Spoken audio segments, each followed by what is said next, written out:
everybody, happy St. Patrick's Day! Ryan Reed here, and yes, I am wearing a backwards baseball cap because my hair looks terrible right now.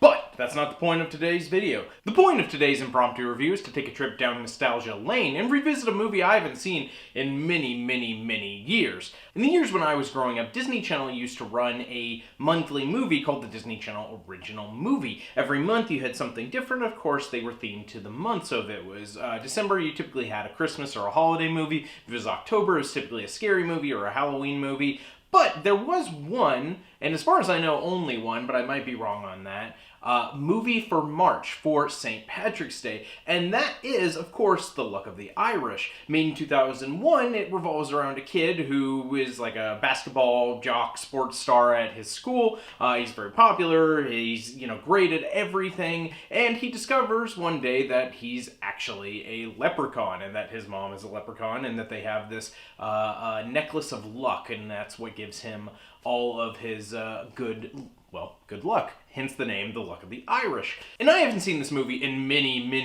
years. It was one of those Disney Channel original movies, though, that when it was on, especially in March, they would rerun it all the time, over and over again. So I've seen it a lot of times. The movie came out in 2001, so it's 19 years later. Probably hasn't been that long since I've seen the movie, but it's probably still been somewhere in the middle of 10 to 15 years, probably, if not, probably leaning more towards 15 years. So I decided it is on Disney Plus right now. I wanted to check it out in celebration of the holiday and see, does it hold up? Does Luck of the Irish hold up as a movie? Now, to be fair, I don't know if it held up then necessarily. I know it's one of those beloved Disney Channel original movies, and trust me, I have some of my absolute favorites as well, and it's one of those ones people really remember and really respond to. I always enjoyed it as a kid, but even as a kid, I kind of knew there was this cheesiness to it, and so I wasn't sure how well it would hold up on viewing now 19 years since it originally aired, but watch it I did. So let's jump right into The Luck of the Irish. First things first, this movie just oozes that weird early 2000s vibe that a lot of, I don't know how else to put it, a lot of stuff had at that time. Of course, you have the fashion that people are wearing, which is insane, the hairstyles. It's this weird, even though we're only 1 year into the 2000s, it's this weird gap between the 90s and the late 2000s where there was this one very specific type of fashion. It's kind of hard to describe. It's Old Navy Gap fashion, I guess. I don't know how else to put it. It's a lot of people with spiked up front hair, maybe some frosted tips in their hair. They're wearing clothes that is kind of reminiscent of that bagginess of the 90s, but it's its own kind of weird thing where shirts are too baggy, but they're not overly baggy where they were in the 90s. Pants are really baggy, but they're weirdly almost baggy boot cut jeans. That was a huge fashion thing. And then people were wearing shell necklaces. It was just people talk about how bad 90s fashion was or whatever, but really, 2000s fashion was really terrible, and this movie oozes that.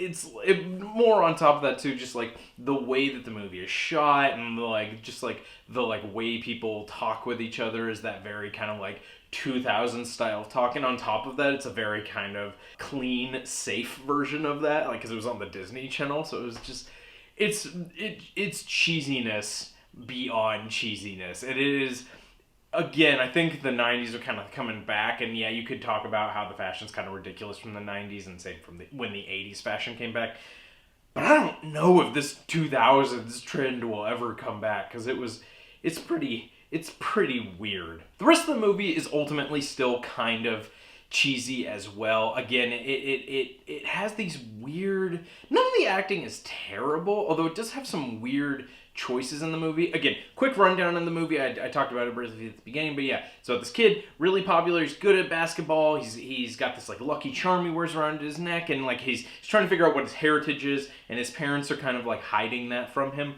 in really bizarre ways.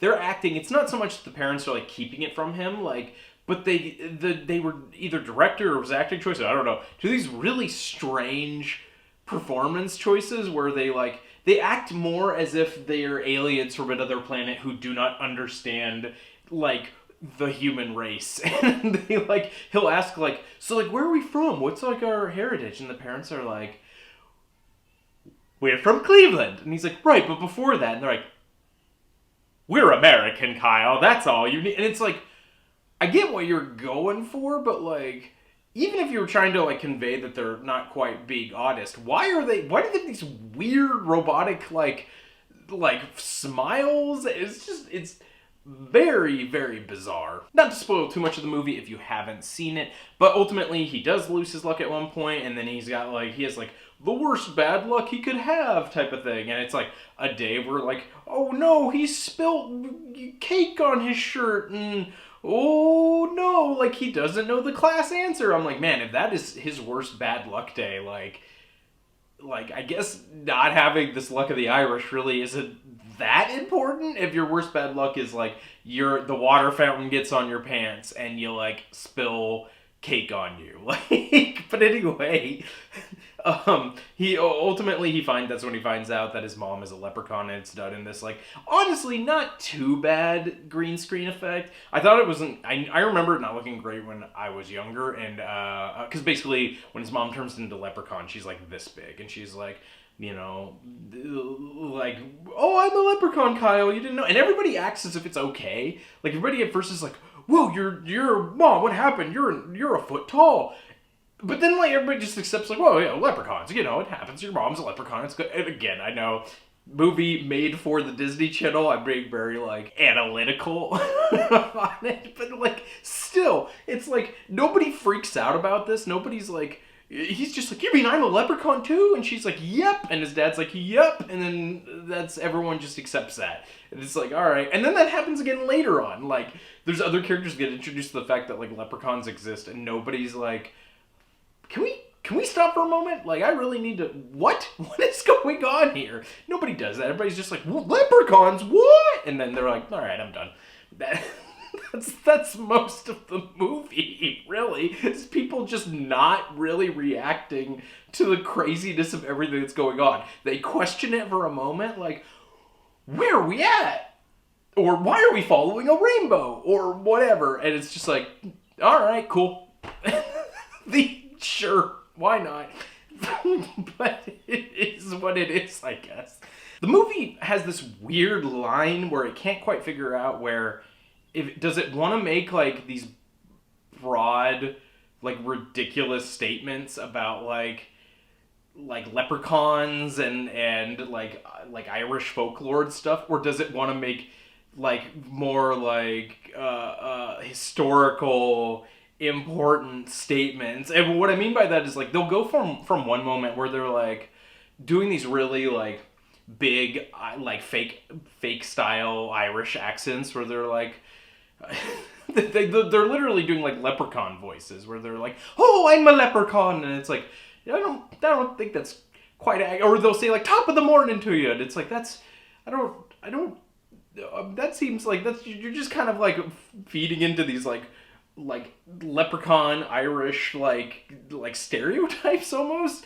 Or, like, there's a moment where the mom makes, like, a big like, breakfast because, you know, it's all, like, blood sausage and, like, crazy stuff. What is she doing? And it's like, but then they'll also have these, like, historical moments where they're talking about, like, when Irish immigrants came to the U.S. for the first time and the hardships they faced. They're talking about that, and I'm like, movie, you're very confusing. Like, you want to, like, talk about the true aspects, but then you're also dealing with leprechauns and like, broad Irish stereotypes. Rewatching it now, nothing felt mean-spirited necessarily. I didn't feel like it was, like, super outdated where I was watching it like, ooh, maybe this should have stayed in the Disney vault, like, type of thing. You know, we're not doing anything like that, but it is just this, like, weird mix of, like, the movie can't decide what it wants to be, and then at important moments, like, they make big, like, patriotic speeches. Like, people are, like, talking about, like, we may be from all over, but we're Americans, and Americans don't quit, and Americans don't give up, and blah. And I'm like, why is this in the movie? We were just at a moment where, like, we're dealing with people trying to find pots of gold at the end of the rainbow and stuff like that, but then it's like, we're all it's this big thing of like, we can all work together because America. And I'm like, what? What is going on in this movie? I'm so confused. And then at the end, like, sorry if I'm spoiling the ending, although I'm not really spoiling the ending, I'm spoiling the ending scene. It's not the ending of the movie, but like, if you haven't seen Luck of the Irish, you can watch it on Disney Plus if you really want to. But at the very end, it's like this heritage festival that they keep going on about at the school, like people celebrating their heritage and stuff like that. And he does like an Irish dance, and then they all sing "This Land Is Your Land." That's the end of the movie. Is like he starts singing. He's like, I may have an Irish heritage, but I'm American, and then he's like, this land is your, and then they all start singing, and then like his friend comes out and joins in, and then people in the audience start standing up, and like everyone is singing and like rocking back and forth, and then like the movie ends on a freeze frame. That's the end of the movie. I totally forgot about that. I was watching this going like, okay, what is, like, I remember the middle, they also open on, like, a dream sequence he has, where, like, it starts off kind of, like, these weird serious shots of, like, people looking really stern, and, like, you know, he's talking about heritage and stuff like that, and then once it got into what the dream sequence was, where it was, like, him imagining or dreaming that he's, like, tiny on stage, then I was like, oh yeah, I kind of remember this. But at first I was like, I do not remember this scene. And then I did not remember that ending scene. I remembered a lot of the stuff. There's the stuff with his grandfather and like, you know, there's a competition of sports at the end because of the bad guy and like all this stuff. Like I remembered all that. But I did not remember this weird patriotic ending to Luck of the Irish. This movie was confusing. All in all, Luck of the Irish is not a bad movie. It's fine. It's cheesy fun. I know there's people that really enjoy it as like a yearly tradition. They grew up with the movie and so it means something to them. Again, I don't think there's anything, at least for me watching it, I didn't feel like anything was mean-spirited. I think if you wanted to sit down and watch it, if you have kids or if you want to watch it for like nostalgic purposes or whatever, you'll be fine watching it. It's a cheesy, made-for-TV movie. Some of these Disney Channel original movies do hold up better, I think. I think Phantom of the Megaplex, which I watched a few months ago, actually still holds up as a pretty fun Disney movie. The Halloween Town movies are cheesy fun as well. This one, it kind of goes into the more kind of like cheesy, confusing territory where I don't know if I'll, you know, make it part of my yearly rotation necessarily. But yeah, it's not bad. It's fun. It's silly. It's ridiculous. And if you love it, that's totally fine. Like, embrace it. Because we all have that cheesy thing, especially from our childhood, that we really love. And I think this probably has a spot in that. But if you want to see more videos like this, please check out some of the other impromptu reviews I have, where I just talk about movies that I decide I wanted to review off the top of my head. You can also check out Fright Films, which is my horror movie review show. You can also check out some of my food reviews, all kinds of stuff on the channel. Please, everyone, be safe right now, and enjoy St. Patrick's Day. I'll talk to you later.